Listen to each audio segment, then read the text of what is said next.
Nos hemos congregado, Señor, en este día santo para darte gloria, honra y alabanza. Aquí está, oh Dios, tu pueblo amado, tu heredad, la viña que plantó tu diestra. Señor, gracias por tu pueblo, por cada uno de tus hijos aquí presentes. Gracias, Señor, que podemos congregarnos con el fin de glorificarte en este día, Padre, que tú has apartado para que tu pueblo también se congregue, no solamente aquí, sino en los cuatro confines de la tierra. Gracias, Señor, por este privilegio de poder adorar tu nombre. Ahora, Padre, la mesa ha sido servida. Y primeramente, Señor, como dice tu palabra, el siervo que ara o apacienta ganado, primeramente le sirve la mesa a su amo para que su amo coma primero y luego comemos nosotros. Ahora, Señor, tú nos vas a servir tu palabra y te suplicamos, Señor, que tú seas con nosotros en la exposición de la misma. Yo necesito, Señor, tu asistencia, tu ayuda, porque, Padre, sin ti nada puedo hacer.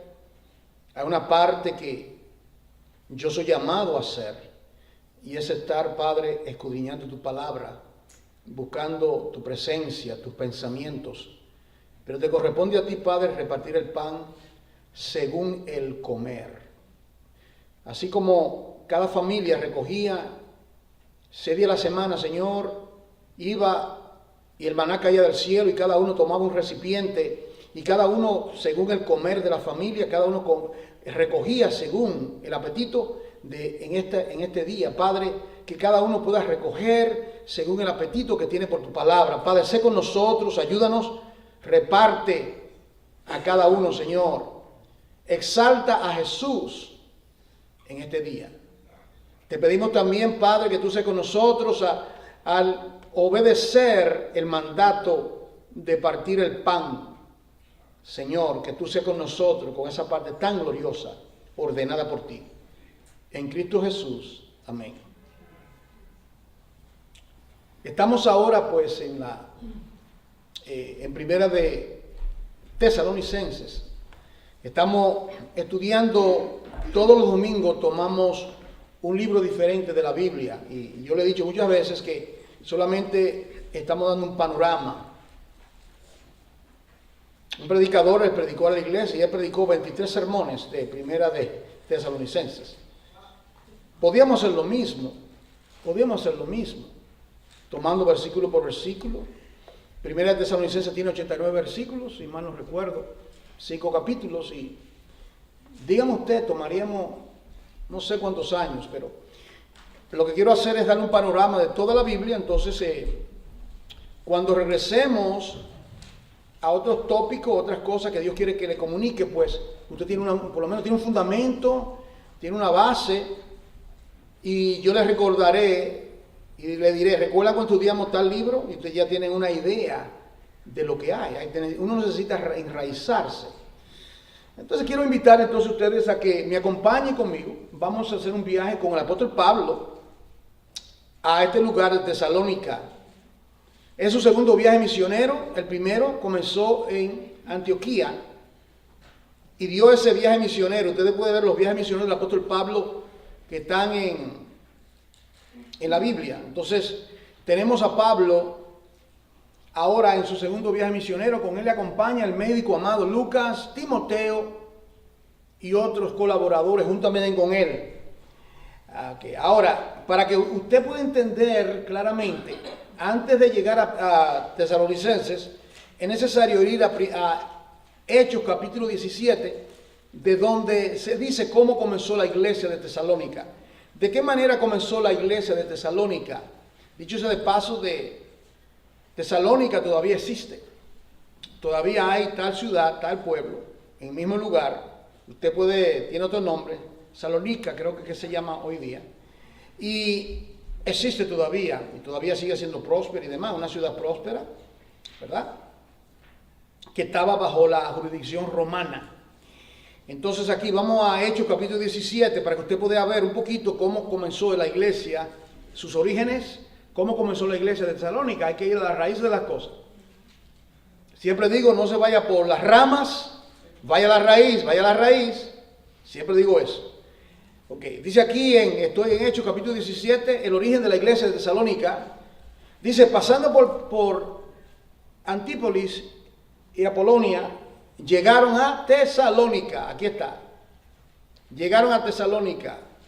¿Ustedes recuerdan cuando comenzó la iglesia de Filipo? A él lo encarcelaron, ¿recuerdan? La iglesia lo encarcelaron, lo azotaron. Luego el carcelero de Filipo lo curó. Lidia, la vendedora de púrpura, se convirtió, ¿recuerdan esa parte? El carcelero de Filipo se convirtió en su familia, y también aquella muchacha con espíritu de adivinación, el Señor. Entonces se comenzó la iglesia a los filipenses, y ahí ellos salieron de ahí, y ahora llegan a este lugar. Y miren lo que acontece. Estoy ahora en Hechos 17, versículo 2. Y Pablo, mire la costumbre del apóstol Pablo, como acostumbraba, fue a ellos, y por 3 días de reposo discutió con ellos. Mire la estrategia del apóstol Pablo. Pablo fue escogido. Usted sabe que una de las conversiones más extraordinarias de la Biblia, y no solamente de la Biblia, a través de todos los tiempos, fue la conversión del apóstol Pablo.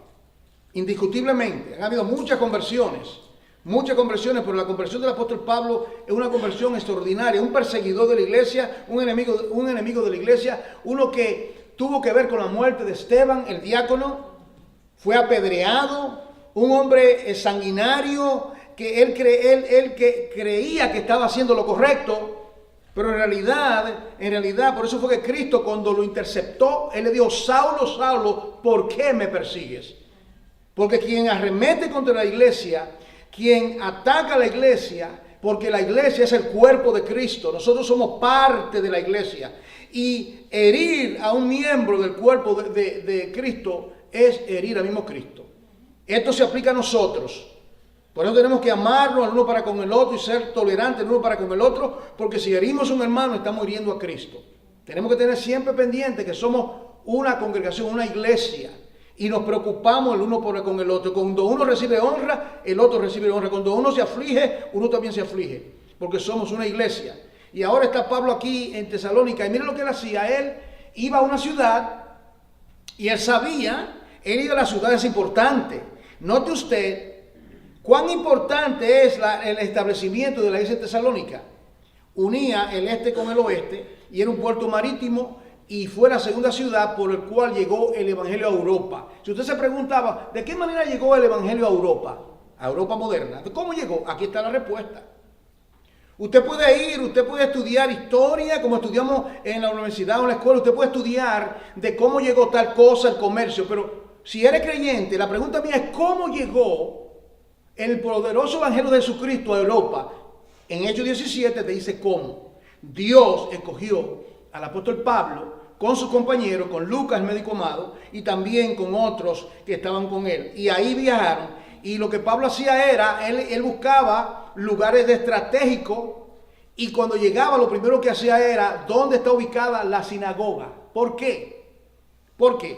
Porque el evangelio es al judío primeramente, recuerda, al judío primeramente, y luego al griego.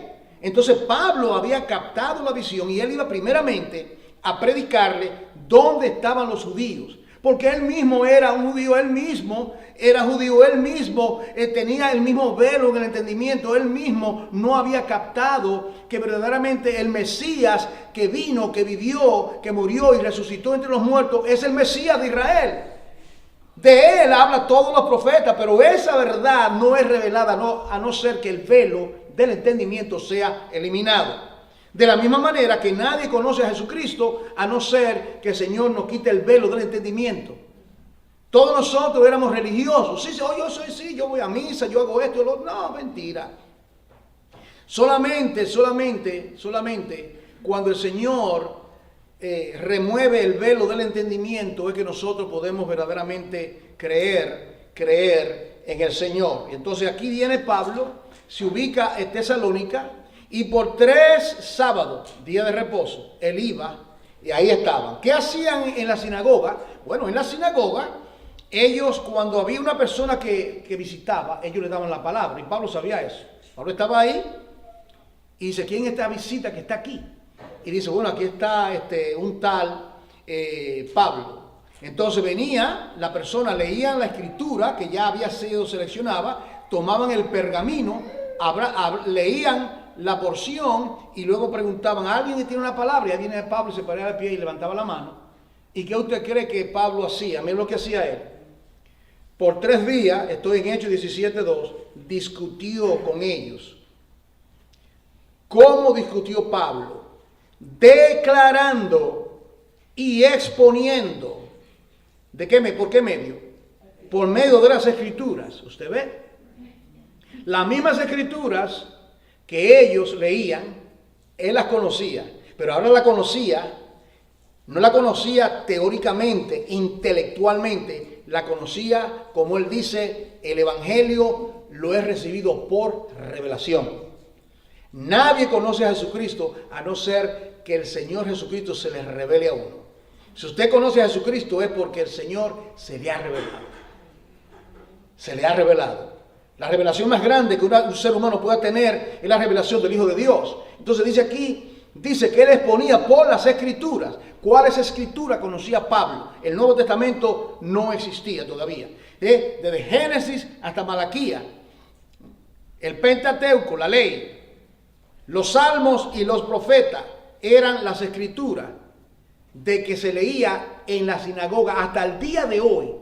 Hasta el día de hoy, que yo sepa, no leen los judíos el Nuevo Testamento. Ellos se mantienen todavía en el Antiguo Testamento.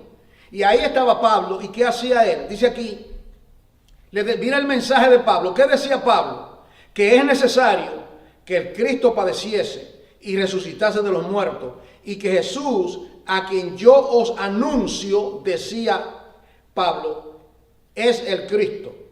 ¿Y qué aconteció? Y algunos de ellos creyeron, ¿no ves? Y se juntaron con Pablo y con Silas. Y de los griegos, ahí había, en Tesalónica, había judíos griegos.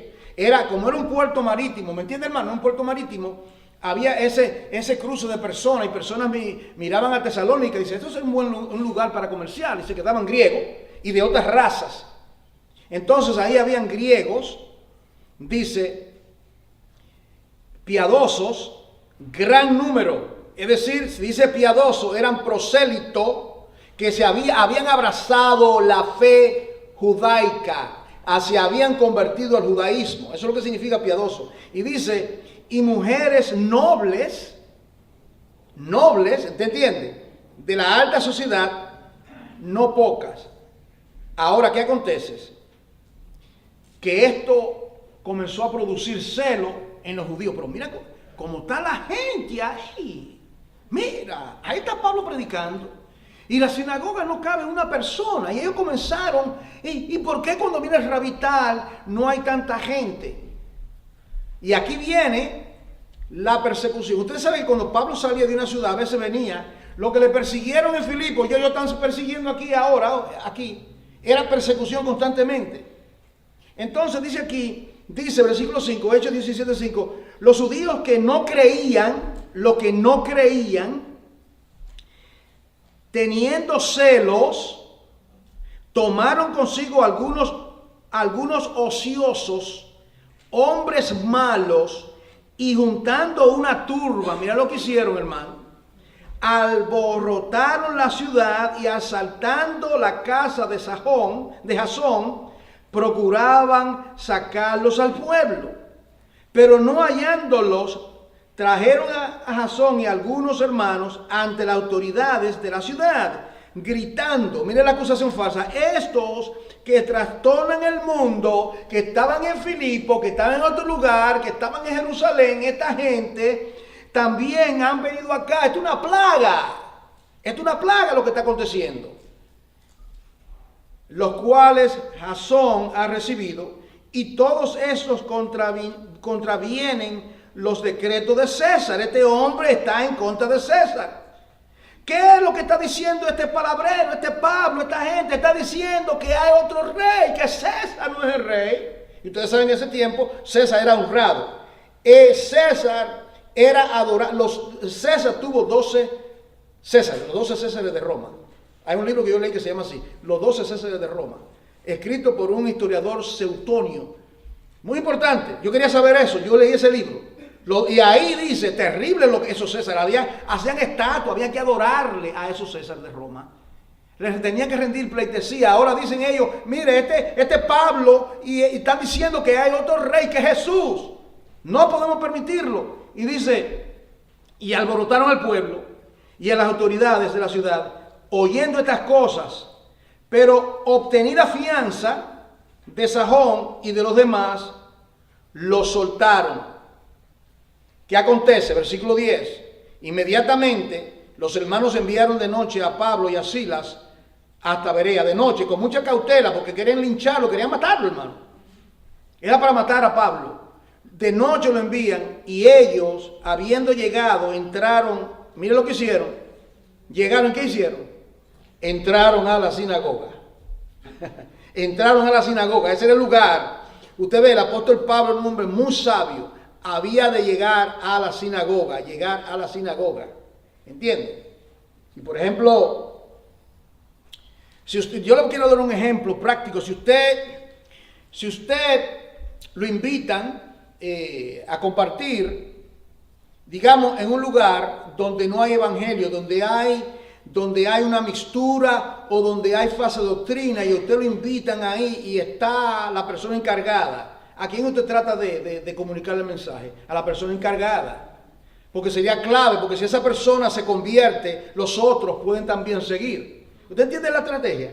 Eso es lo que Pablo hacía. Él se dirigía a ellos.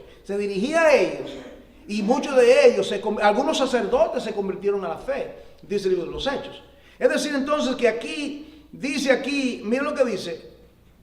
Inmediatamente, estoy en Hechos 17:10, cómo comenzó la iglesia de Tesalónica, para que usted entienda los antecedentes históricos. Dice aquí, los hermanos enviaron de noche a Pablo y a Silas hasta Berea, y ellos, habiendo llegado, entraron en la sinagoga de los judíos. Y estos, los de Berea, era más noble que los que estaban en Tesalónica. Había una nobleza en ellos. ¿Qué era? Que recibieron la palabra con toda solicitud. ¿Y qué hacían? Escudriñaban cada día las escrituras para ver si lo que Pablo, si estas cosas eran así. En otras palabras, Pablo hablaba muy sabio. Esto es algo práctico. Esto es algo práctico. Por eso yo le digo a ustedes, abran la Biblia. Usted debe abrir la Biblia si tiene la Biblia. ¿Cómo usted sabe que yo estoy diciendo algo que está incorrectamente si usted no confirma lo que yo estoy diciendo? Ah, no, que yo confío en el hermano Juan. No, usted no confía en nadie. Usted confía en Jesucristo. Era Pablo que estaba hablando. Un hombre conocedor de las Escrituras, un hombre sabio, lleno del Espíritu Santo. Y los de Berea sabían quién era Pablo. ¿Y qué hacía? ¿Dónde está eso, Pablo? ¿En el libro en qué pergamino? Ah, en Isaías 53. Ellos buscaban Isaías 53 o preguntaban. Querían confirmar la palabra de Dios. Y así es que uno crece en el conocimiento. Y como yo siempre digo, no le dan gato por liebre. Ahora, se establece la congregación, ¿verdad? Se establece la congregación y Pablo se marcha. Estamos ahora en el año, aproximadamente, cuando se escribió esta epístola, en el año 50, por ahí, más o menos. En el año 50 se comienza la iglesia. Y algo que quizá desconocemos es que se cree que este es el escrito primero que el apóstol Pablo escribió. La primera carta de Pablo. La primera. Es más, así comenzó el Nuevo Testamento. Déjame explicarle algo. Cuando usted abre el Nuevo Testamento, está Mateo, Marcos, Lucas y Juan, y usted piensa que como está primero, ese fue el primero. No, no es así. Eso vino después. Esta fue las primeras cartas que Pablo escribió. Y de esta manera comienza lo que tiene que ver con el pacto de gracia, o podemos decir el Nuevo Testamento comienza con primera y segunda de Tesalonicenses. De segunda de Tesalonicenses fue escrita 3 o 4 meses después de primera de Tesalonicenses. Y ahora Pablo, ¿qué hace Pablo? Pablo ya se marcha a otro lugar y él quiere saber cómo está la iglesia de Tesalónica. Hermano, una de las iglesias más extraordinarias de todas las iglesias que aparece en el Nuevo Testamento es la iglesia a los tesalonicenses. Es una iglesia extraordinaria. Es una iglesia que podemos decir un modelo de iglesia. Es una iglesia que en tan poco tiempo, mira hermano, Pablo estuvo ahí 3 sábados. Se comienza la congregación, algunos creen, algunos que son más estudiosos que nosotros, yo investigo y dicen que quizás duró, vamos a decir, lo máximo 6 meses. Pero hermano, mire, ya la iglesia, digamos que fue 6 meses, ya la iglesia está formada. La iglesia de Tesalónica está formada. Ahí está, Pablo se va y entonces él envía a un hombre de mucha confianza llamado Timoteo. Como sabemos quién es Timoteo, ¿verdad? Criado, un joven, era joven. Yo no creo que Timoteo tenía más de 35 años de edad y era joven, quizá menos. Y ya su abuela y su mamá, Loida y Eunice, recuerdan, lo habían instruido en las Sagradas Escrituras. Y luego Pablo lo conoce en Hechos 18, creo que conoce a Timoteo y él lo adopta.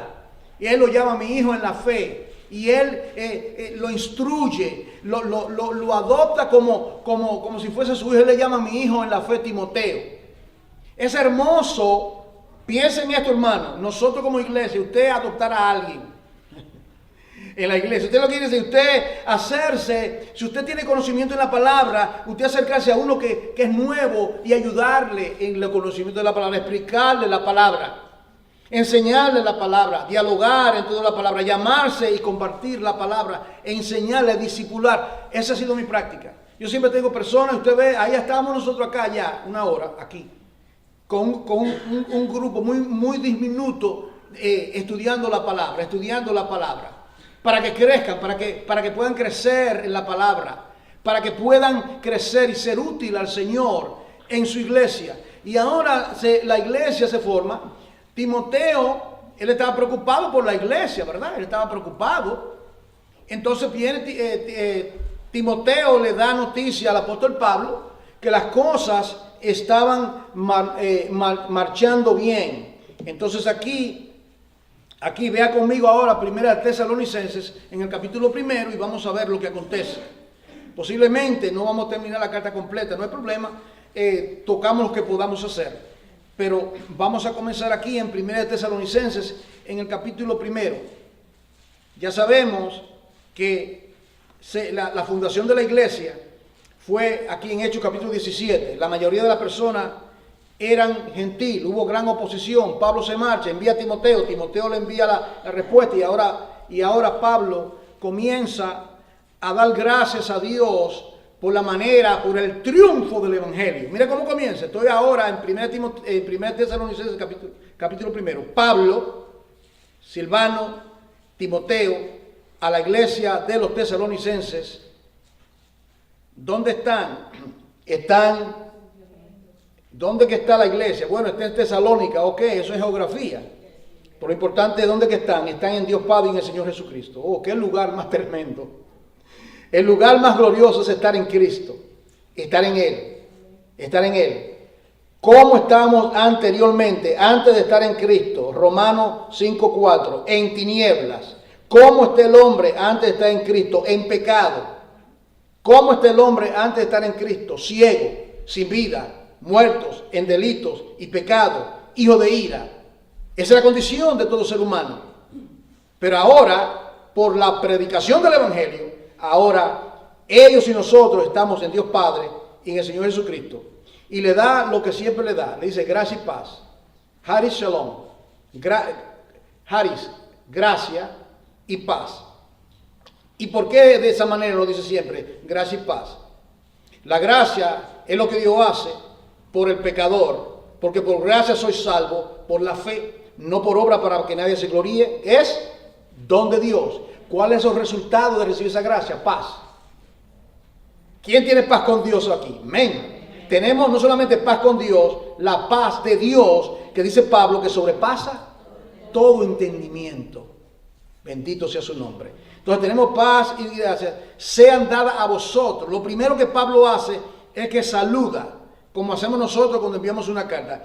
Dice, de Dios nuestro Padre y del Señor Jesucristo. Ahora viene da gracias. Dice, damos siempre gracias a Dios por todos vosotros, oh tesalonicenses, haciendo memoria de vosotros en nuestras oraciones. Entonces Pablo oraba por la congregación.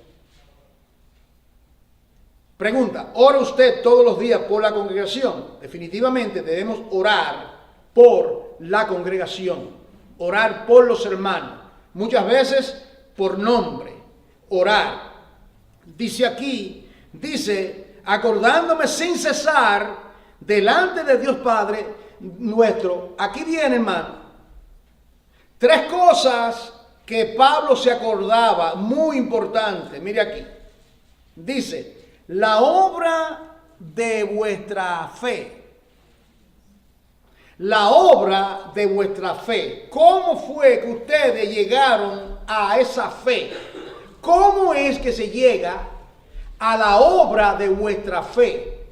¿Cómo fue que ellos creyeron? Y menciona la palabra fe. Romanos 10:17 responde a la pregunta. La fe viene por el oír, y por el oír por la palabra de Dios.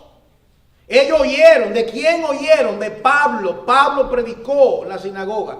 ¿De qué manera usted se convirtió en un creyente? Alguien le predicó la palabra. ¿Es cierto? Alguien me predicó a mí. Yo le he contado eso muchas veces. Alguien fue a mi casa y me predicó. Y luego el pastor, que fue pastor mío por 15 años, me martilló, me discipuló, me enseñó, me corrigió, me ayudó. Entonces dice aquí, la obra de vuestra fe, ¿ok? Segundo, y del trabajo de vuestro amor. En otras palabras, Dios obró en ustedes de tal manera, la obra de Dios, ustedes se convirtieron, y a consecuencia de eso viene entonces el trabajo de vuestro amor. El trabajo de vuestro amor, agape. Ustedes son una iglesia que están llena del agape de Dios, del amor de Dios, porque Dios ha obrado en ustedes. ¿Cuál es la evidencia de que uno es un creyente? Un mandamiento nuevo os doy. No era nuevo porque estaba en el Antiguo Testamento, pero se le había olvidado. ¿Cuál es? Que os améis el uno para con el otro. Ese es el mandamiento. Entonces dice, lo tercero que le dice, y de vuestra constancia. Constancia significa constante. ¿Constante en qué? En la esperanza en nuestro Señor Jesucristo. Esa palabra esperanza, tiene la esperanza, cuando la Biblia usa la palabra esperanza, es tener esa convicción de algo que se espera, pero que usted sabe que es una gran realidad. No es, por ejemplo, en inglés nosotros usamos este término. Tú le dices a la persona, por ejemplo en inglés decimos, usted le habla a una persona y dice, tú vas a ir a tal lugar, y él dice, I hope so, espero que sí. ¿Pero qué significa eso? Está usando la palabra I hope so, espero que sí. Que puede que sea que sí o que sea que no. Si cae un aguacero, usted no va, una temporada no. Pero aquí esperanza no es un espero que sí, no, es certeza. Porque es el producto de la gracia de Dios manifestada en la vida de ellos y en la fe que yo había recibido. Dando cuenta, entonces la palabra esperanza, Pablo lo dice aquí. ¿Sabe por qué? Porque en 1 de Tesalonicenses, en el capítulo 4, había algunos hermanos que estaban cuestionando la partida de los seres queridos que habían muerto. Usted recuerda, si usted ha leído, yo estoy suponiendo que usted ha leído la carta. Entonces ahí en el capítulo 4, él está diciendo, yo quiero, en cuanto a los que murieron, no piensen, no estén llorando como los que no tienen esperanza.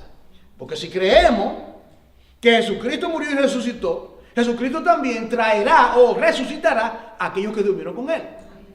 ¿Se da cuenta? Eso está en el capítulo 4. Quizá no lleguemos, pero para que usted vea por qué usa la palabra esperanza. Dice aquí,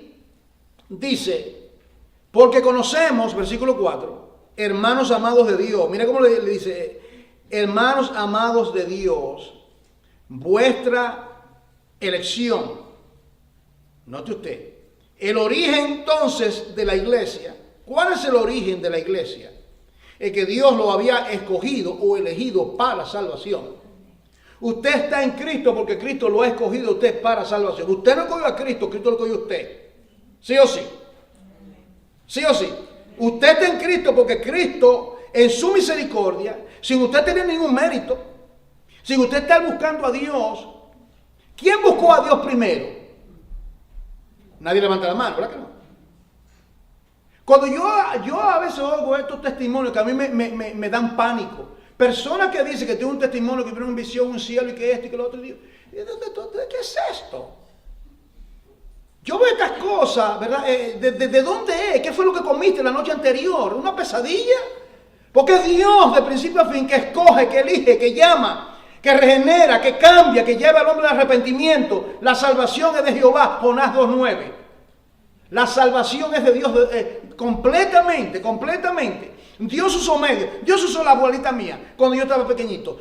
Me sentaba en la falda, me leía estampillas, me leía la Biblia. Luego aquí, la prima mía, la otra. ¿Pero qué fue? Dios estaba usando esos medios para finalmente ¡pam!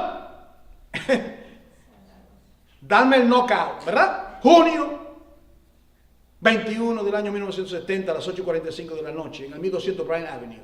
Por si alguien quiere saber dónde fue y cómo fue. Yo estoy seguro que usted tiene esa experiencia. Usted tiene esa experiencia. Usted tiene la experiencia. Usted recuerda. Y la evidencia es el cambio de derrotero, el cambio de vida, lo que Dios ha hecho en la vida de uno, hermano. Entonces, miren lo que dice aquí. Entonces, dice aquí, versículo 5. Ahora viene aquí, ¿cuáles son las señales de que Dios lo ha elegido? Primeramente, son hermanos amados. Segundo, él dice, la base de todo, por así decirlo, la plataforma, lo que sostiene todo, es que Dios los ha escogido. ¿De qué manera? Él dice, bueno, pues nuestro evangelio, aquí está la manera que llegó, nuestro evangelio no llegó a vosotros en palabras solamente. Eso es importante. El evangelio contiene palabras, pero el evangelio es más que palabras. ¿Me está entendiendo? Una persona puede persuadirle a usted a hacer algo que usted no quiere hacer. Ejemplo, el comunismo. Para darle un ejemplo. Personas que le repiten tanto algo, ahí, y ellos se creen una mentira.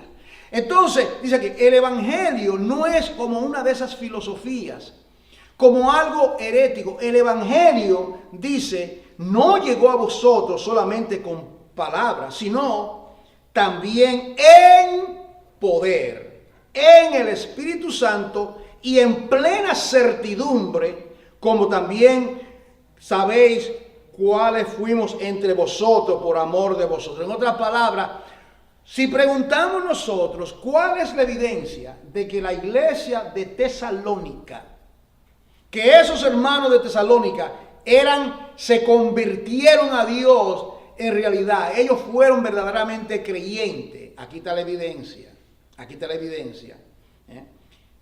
de que el poder de Dios obró en la vida de ellos, que hubo esos cambios. Mire lo que acontece. Aquí viene la evidencia de todo ello. Mire esto.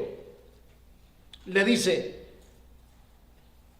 mira aquí, ellos se convirtieron en una iglesia ejemplar. Así que cuerpo de Cristo aquí, esto vamos a aplicarnos, vamos a pedirle a Dios que nos haga este tipo de iglesia. Mira lo que acontece ahora con ellos. Dice, vosotros vinisteis a ser imitadores de nosotros. Ustedes, tesalonicenses, se han convertido en imitadores de ¿quiénes somos nosotros? Pablo, Lucas, Silas, Timoteo, los siervos de Dios. Ustedes son imitadores de nosotros. ¿De qué manera son ellos imitadores? ¿De qué manera se convirtieron ellos en imitadores? Bueno, dice aquí, dice, porque recibieron la palabra en medio de gran tribulación. ¿Se da cuenta? En otras palabras, nosotros le llevamos a ustedes la palabra en gran tribulación. A Pablo le dieron una paliza, lo metieron en la cárcel de Filipo. Todavía estaba la espalda ensangrentada, decirle, ellos estaban cantando himnos a Dios. Ellos habían oído de lo que le había acontecido al apóstol Pablo y ellos estaban padeciendo persecución por causa de la palabra. Entonces le dice Pablo dice, ustedes recibieron la palabra en gran tribulación. Pero mira mire esto, hermano. La única persona en el planeta que puede experimentar tribulación y gozo es el creyente. ¿Usted sabía eso? La única persona en el planeta que pueden experimentar simultáneamente, puede tener tribulación, pero a la misma vez gozo. Gozo. Nosotros lo vimos hace unos cuantos días en la funeraria de la hermana María. Personas que se pararon al frente y hablaron. Y lágrimas salían de sus ojos, pero con gozo, porque el gozo del Señor es nuestra fortaleza y no está circunscrito a lo que está en nuestro entorno. No tenemos gozo porque pasó esto malo, sino que es parte del fruto del Espíritu en la vida del creyente. Y somos llamados a gozarnos en medio de la tribulación. Entonces dice aquí, mira lo que dice aquí, versículo 7. De tal manera, le dice a los tesalonicenses, que había sido ejemplos, mira quiénes, a todos los de Macedonia y de Acaya, que han creído. Ustedes son ejemplos a los de Macedonia y los de Acaya, porque mira esto es lo que dice aquí, versículo 8. Pero yo no sé si usted está entendiendo, hermano. Yo acabo de decir que Pablo solamente estuvo con ellos 3 semanas, quizás 6 meses. Y mire qué clase de iglesia es en tan poco tiempo. En tan poco tiempo, hermano. Dice eso, mire lo que te dice aquí. Dice, porque saliendo de vosotros, ha sido divulgada. Es decir, que la iglesia de los tesalonicenses era una iglesia evangelizadora. Una iglesia que evangelizaba. Dice, partiendo de vosotros ha sido divulgada la palabra del Señor. No solo, mire esto, en Macedonia y Acaya, sino que también en todo lugar vuestra fe en Dios se ha extendido. Es más, de modo que nosotros tenemos que cerrar la boca, no tenemos que estar hablando porque ustedes se han esparcido. ¿Qué cosa extraordinaria, hermano? Era una iglesia que imitaba a Pablo, era una iglesia que amaba a Pablo, era una iglesia que había captado la visión y era una iglesia que ahora estaban ellos lo que estaban haciendo ahora, recibimos la palabra, Pablo fue perseguido, Pablo fue azotado, nosotros, aunque tengamos tribulaciones, vamos a imitar a Pablo. Vamos a imitar a Pablo. Usted sabe, hermano, que usted siempre está imitando. Todos nosotros estamos imitando. La pregunta es, ¿a quién imitamos? Todo el mundo está imitando. Y Pablo dice, ¿cómo Pablo dice? Ser imitadores de mí, así como yo soy. Ahí está. Estamos imitando, todo el mundo está imitando. Entonces dice, sé imitador de mí, así como yo soy imitador de Cristo. Entonces dice aquí, dice entonces que se ha extendido. De modo que nosotros no tenemos necesidad de hablar nada. Porque ellos mismos cuentan, miren esto, hermano, aquí viene. Porque ellos mismos cuentan, ¿quiénes son ellos? Los que están en Macedonia, en Acaya, etc. Ellos mismos cuentan de nosotros la manera en que nos recibisteis, cómo recibieron a Pablo. ¿Y qué fue el impacto de recibir a Pablo? Pablo solamente fue un instrumento. Lo importante es que Pablo fue el medio de la comunicación del mensaje más glorioso que oídos humanos puedan oír, las buenas nuevas de salvación. Y mire esto, y le dice aquí, ellos cuentan cómo ustedes, aquí viene, se convirtieron de los ídolos, eran griegos la mayoría, digamos 80% eran griegos, una cultura helenista, una cultura, era un puerto marítimo, había los barcos pasaban por ese lugar, ahí estaban constantemente pasando por ahí por Tesalónica, y esa era la puerta, eso es lo que el Señor quería hacer, ¿usted entiende? Pablo fue ahí, pero Pablo fue dirigido por el Espíritu Santo. ¿Ustedes se acuerdan? Que usted le recuerda cuando estábamos leyendo en Hechos 16, que decía, y ellos quisieron ir a una ciudad y el Espíritu Santo se lo impidió, y quisieron ir a otro lugar y el Espíritu Santo dice no, y luego encontraron un varón de Macedonia, ¿recuerda eso? Pasa a Macedonia, ese lugar, ahí está, pasa a Macedonia y ayúdanos. Y dice Pablo que entendieron que el Espíritu Santo lo estaba llamando a ir a Macedonia, que era parte, que era Europa. El Evangelio no había llegado a Europa y ahora, por este viaje, se plantan iglesias y ahí el Evangelio entró a Europa. Si usted quería saber cómo llegó el Evangelio a Europa, ahí está en la Biblia. Yo no tengo que ir a la Enciclopedia Británica de edición 1804. No, yo voy a la Biblia, leo Hechos 17 y me dice a mí cómo comenzó la iglesia de Tesalónica. ¿Cómo comenzó la iglesia de Tesalónica? De esa manera. Ahora, mira lo que acontece. Ellos se convirtieron a Dios de los ídolos. Pero cuando una persona de usted que no es idólatra, no acepte eso, porque todo el mundo es un idólatra. ¿Usted me está entendiendo? Porque la gente cree, en este caso, ellos adoraban ídolos, estatuas. Literalmente, en mi casa había ídolos. La Virgen de la Altagracia, que veneran los dominicanos, ¿verdad? Que están en tinieblas, naturalmente. Y otros, la de Guadalupe o la del Carmen, yo no sé, cada nación tiene su santo, su amuleto. Pero el corazón del hombre es una fábrica de ídolos. ¿Qué es idolatrar? Es tener a otro o a otra cosa antes que a Dios. ¿Por qué? Porque ¿qué dice el Éxodo 20 de los mandamientos? Amarás a tu Dios. Amarás a tu Dios. Tú no puedes amar otra cosa. Dios es el primero. Y si no se ama a Dios, el hombre ama otras cosas. El hombre ama otras cosas. Póngale, son tantos los ídolos que la lista es muy larga. Así que no piense que ídolo es solamente una estatua. Es todo lo que ocupa el lugar de Dios, es un ídolo. Entonces, dice, ustedes se convirtieron. ¿Pero para qué fue que se convirtieron? Aquí dice, ¿para qué? Se convierte para servir. Se convierte, ¿lo ve ahí? Para servir. ¿Para qué usted se convirtió, hermano? Yo me convertí para servir. Y uno debe vivir la vida. ¿De qué manera yo puedo servir a Dios? ¿De qué manera yo puedo servir a mis hermanos? ¿De qué manera yo puedo servir? ¿De qué manera yo puedo ser de bendición a esta persona? Servir. Viene la palabra diaconeo, servir, ministrar. A eso somos llamados todos. Dice, ustedes se convirtieron a Dios para servir. ¿Y de cuál es la evidencia que los tesalonicenses estaban sirviendo? ¿Cuál es la evidencia? Número uno, colaboraban con Pablo para que el evangelio continuaba, le mandaban recursos.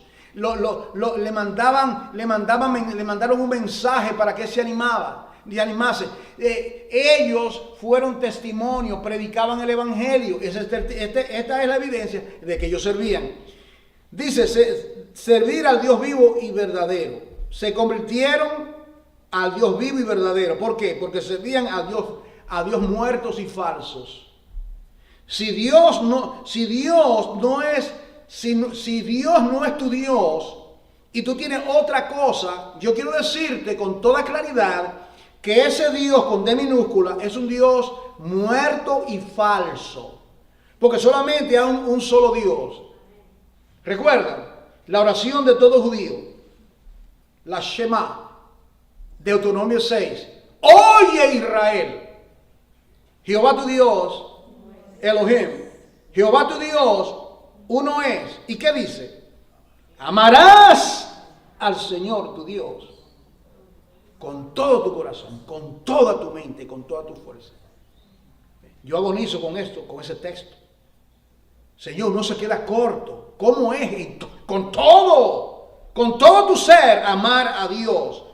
Y dice, aquí viene, se convierten en los ídolos. Primero, conversión de los falsos. Segundo, para servir. ¿Y ahora qué hacemos? Y esperar de los cielos al Hijo, el cual resucitó de los muertos, a Jesús. Mire esto, quien nos libra de la ira venidera. Su atención, por favor. Hay una ira venidera. Hay una ira venidera. Y esa ira venidera viene a todo aquel que no se sujeta a la autoridad de Jesucristo. Hay una ira, dice aquí que nos libra de la ira venidera. ¿Por qué es que habla aquí ahora Pablo de que los tesalonicenses han sido librados de la ira venidera? Hay que conectarlo con que Cristo resucitó de los muertos. Y antes de resucitar, ¿qué pasó con Jesucristo? Fue crucificado.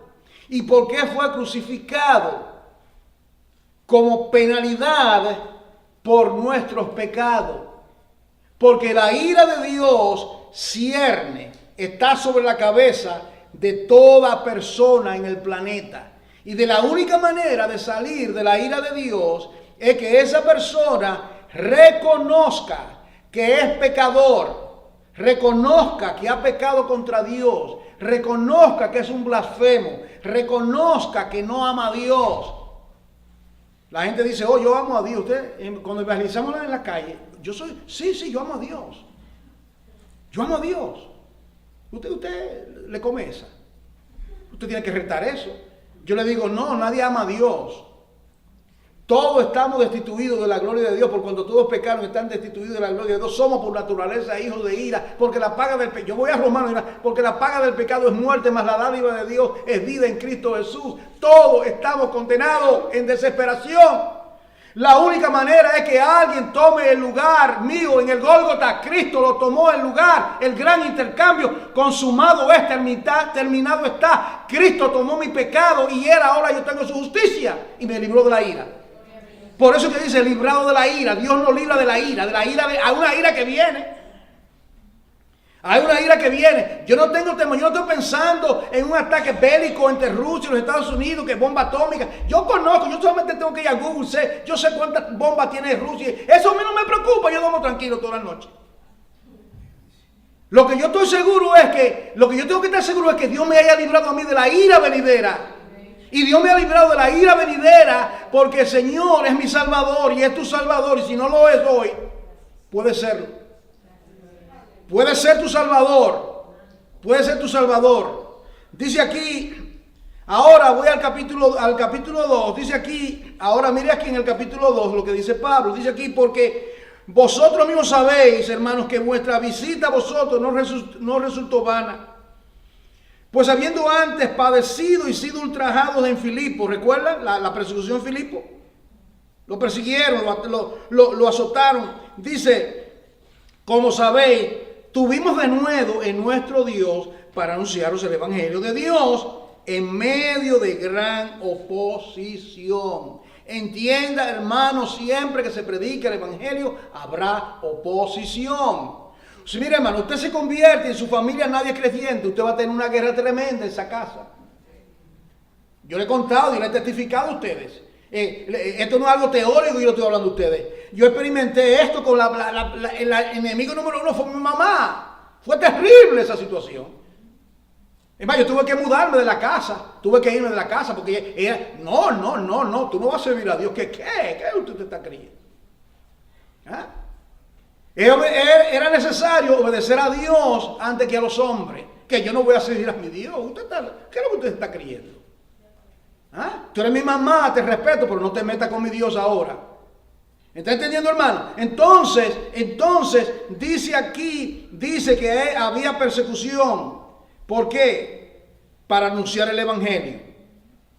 Filipenses 2:2. Porque nuestra exhortación no procedió de error, ni de impureza, ni fue por engaño, sino que según fuimos aprobados por Dios, ¿para qué? Para que se nos confiese el Evangelio, así hablamos, no como para agradar a los hombres, sino a Dios, que prueba nuestros corazones. Porque nunca usamos de palabras lisonjeras, como sabéis, ni encubrimos avaricia. Dios es testigo. Usted ve, pureza de motivaciones, podemos sintetizar eso. Había pureza en el apóstol Pablo a él comunicar el Evangelio.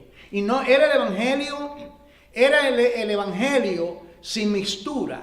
No, él no vino buscando la manera de como hoy en día se hace.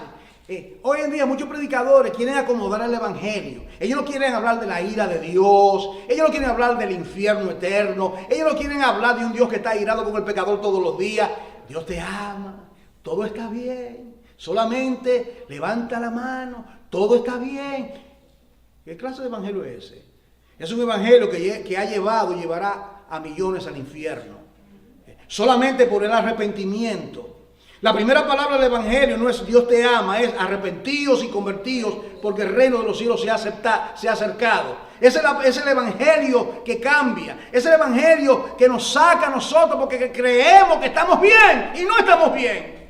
Estamos mal. Y solamente el evangelio nos liberta, nos transforma, nos cambia. Un evangelio que no cambia a una persona, esa persona llovió y no se mojó. No se engañe nadie. El evangelio cambia nuestra conducta, cambia nuestra mente. Es gradual, toma tiempo. Entonces tiene que haber nuevas motivaciones, nuevas inclinaciones, ¿verdad? Las cosas que yo antes amaba, yo la aborrezco.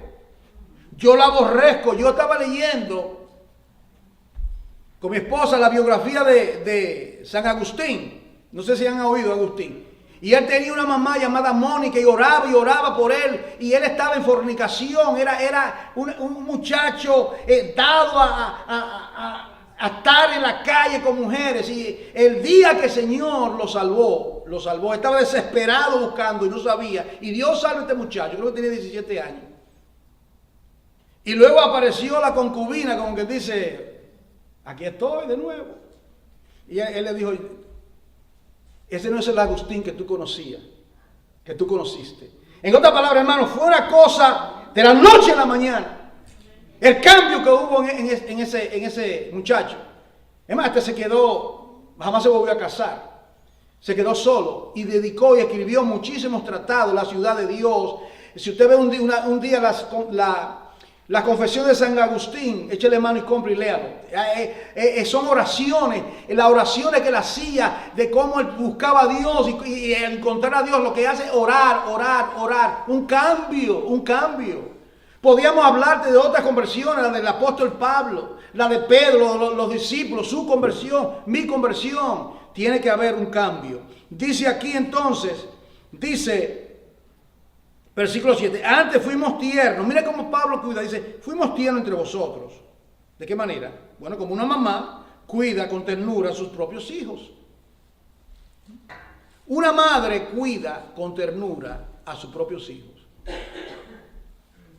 Los padres cuidan a sus hijos. Sí, los padres cuidan a los hijos. Pero por favor, no hay comparación. ¿Está entendiendo? La mayoría de las veces cuando el niño grita, si tiene la cunita, ¿quién es que se levanta? El hombre le hace así, le da el codazo, ¿verdad? Como que el niño vino por obra y gracia, ¿verdad? No, tú también tuviste algo que, ¿por qué tú no te levantas? Y la mujer tiene que, yo tengo que trabajar mañana. Es como que ella no trabaja. O sea, él trabaja porque se va a coger el tren y ella no trabaja, ¿verdad? Está ahí cada 3 horas, cambiando, limpiando, bañándolo. ¿Entienden lo que estamos hablando, hermano? Entonces, aquí dice Pablo, yo fui que le cambié a ustedes los pañales. Le está diciendo a los tesalonicenses, con ternura, lo cuidé, tan grande es nuestro afecto por vosotros, que hubiésemos querido entregaros no solamente el evangelio de Dios, sino también vuestras vidas, porque habéis sido llegado a ser muy queridos. Mire, hermano, de todas, yo no sé si usted nota esto, mire, es una cosa aquí, yo no sé si usted ha notado, usted nota que cuando él comienza... Tesalonicenses, él no dice apóstol de Jesucristo. Él nada más dice Pablo. No sé si te ha captado. Otra palabra, yo no necesito título, yo no necesito protocolo. ¿Me está entendiendo? Estoy en casa, ustedes son mis hijos. Usted no dice yo soy fulano de tal. Por ejemplo, si el presidente de la nación está en un lugar, dice, ahora está aquí el presidente de los Estados Unidos. Pero cuando el presidente está en la casa y el hijo no anuncia que el presidente, ahí llegó papá, mi hijo.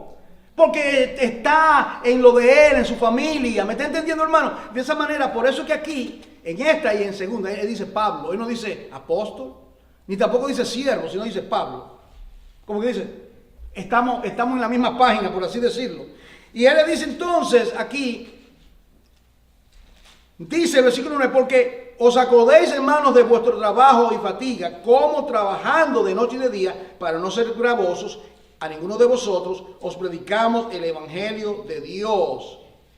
Vosotros sois testigos y Dios también de cuán santa justa, irreprensiblemente nos comportamos con vosotros los creyentes. Así como también sabéis que de qué modo, como el Padre a sus hijos, exhortábamos y consolábamos a cada uno de vosotros, y os encargábamos que anduvieses como es digno de Dios, que os llamó a su reino y su gloria. Mira, hermano, el amor, la ternura del corazón de Pablo a esos hermanos de Tesalónica. ¿Ok? Yo voy a saltar el capítulo 3 por el tiempo, pero yo quiero tomar por lo menos 10 minutos aquí. En el capítulo 4 había un problema entonces. ¿Cuál es el problema de la iglesia de los tesalonicenses? Ellos tenían un problema. Recuerda que la iglesia de Corinto tenía 10 problemas. La iglesia de Gálatas tenía los judaizantes. Tenía un montón de problemas.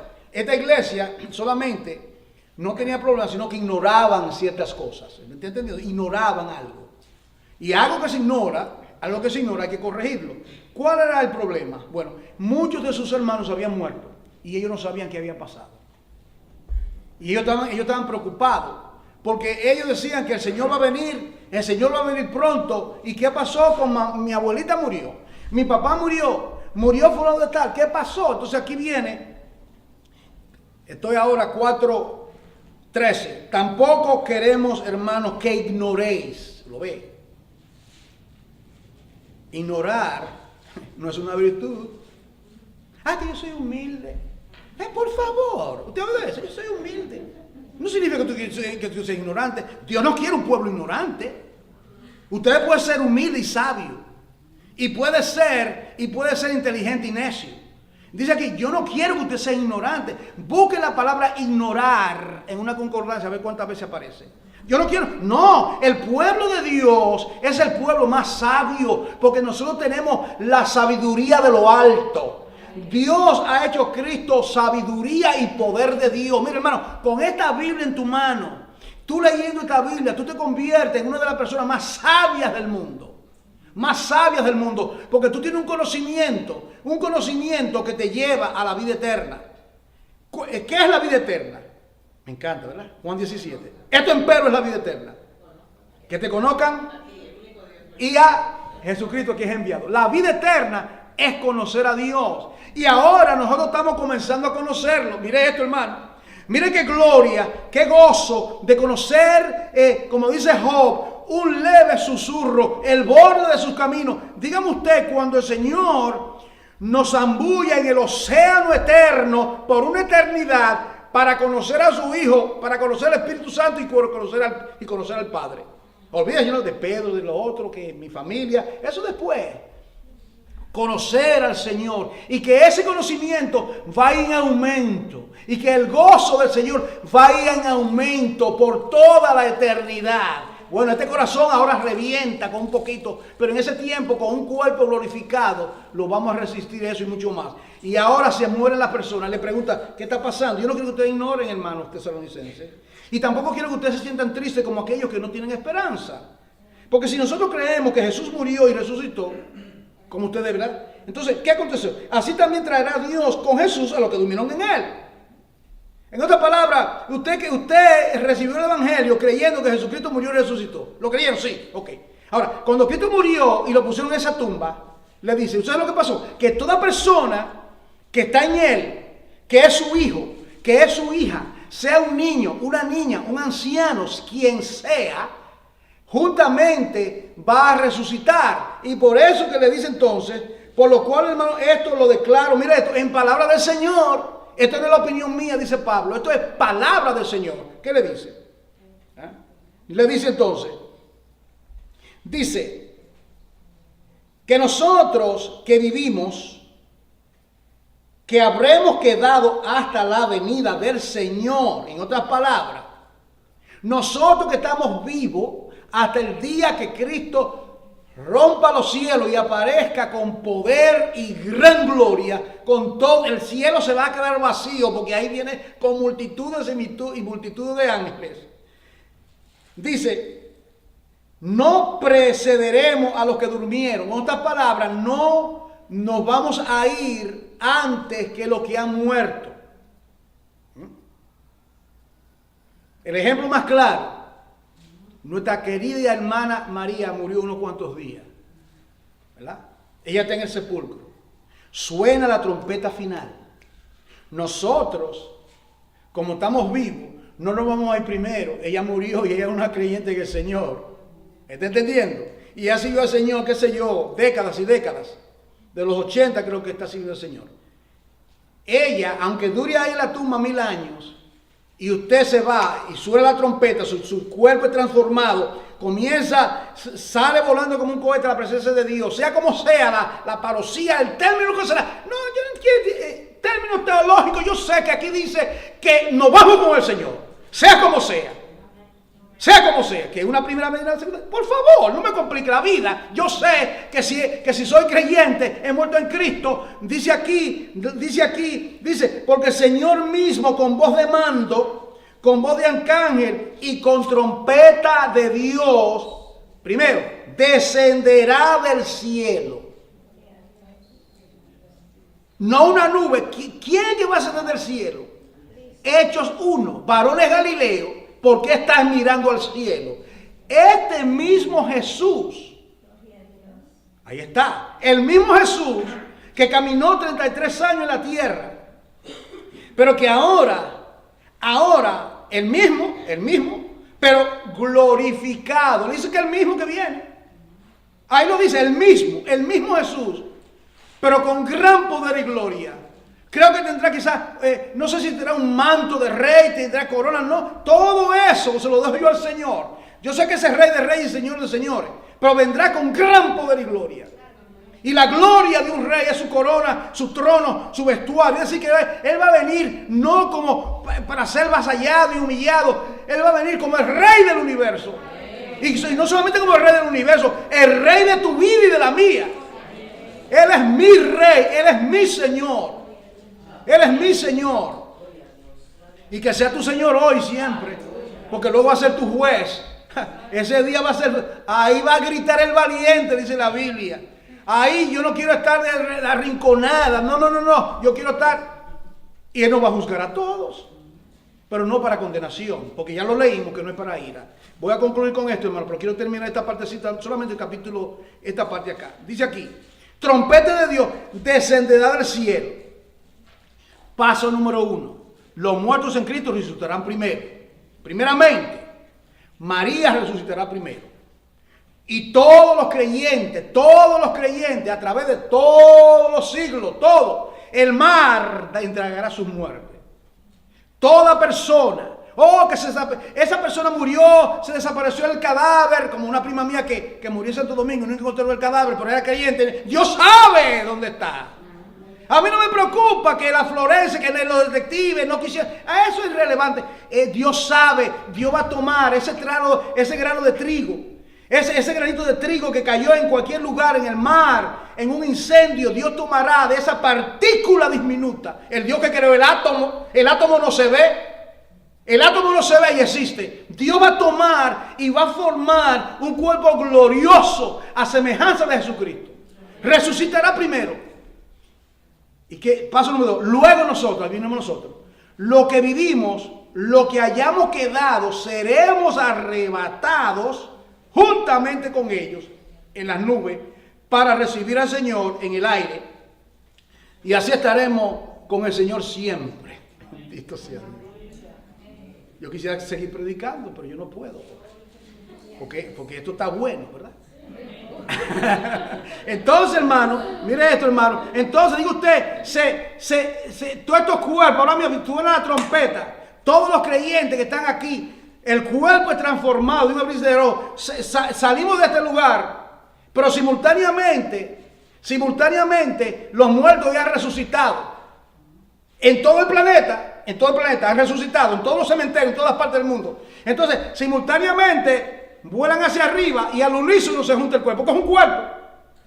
Es un cuerpo. Y no podemos quedar miembros aquí abajo y otro acá. No, es un cuerpo. Ahora estamos, como dijo algo, revolteados, juntos pero revolteados pero juntos. El asunto es que ahora estamos quizás en ese desorden. No, pero ahí viene, todos esos muertos. Resucitados, todos.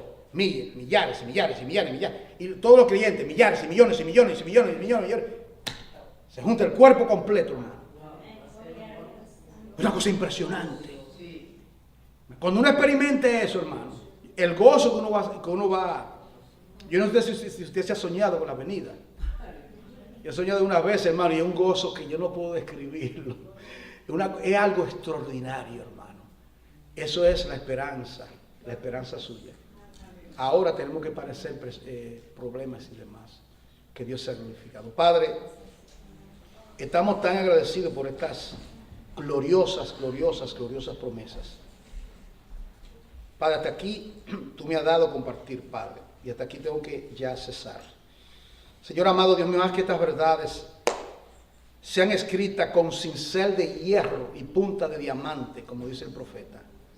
Escúlpelo en el alma de cada uno de nosotros, sabiendo, Padre, lo glorioso que es la esperanza, la bienaventurada esperanza, lo que nos espera a cada uno de nosotros, Padre. Te damos gracias, glorifícate, Padre, exáltate. Te pido ahora que sea con nosotros al compartir los santos emblemas, en el nombre poderoso de Jesús.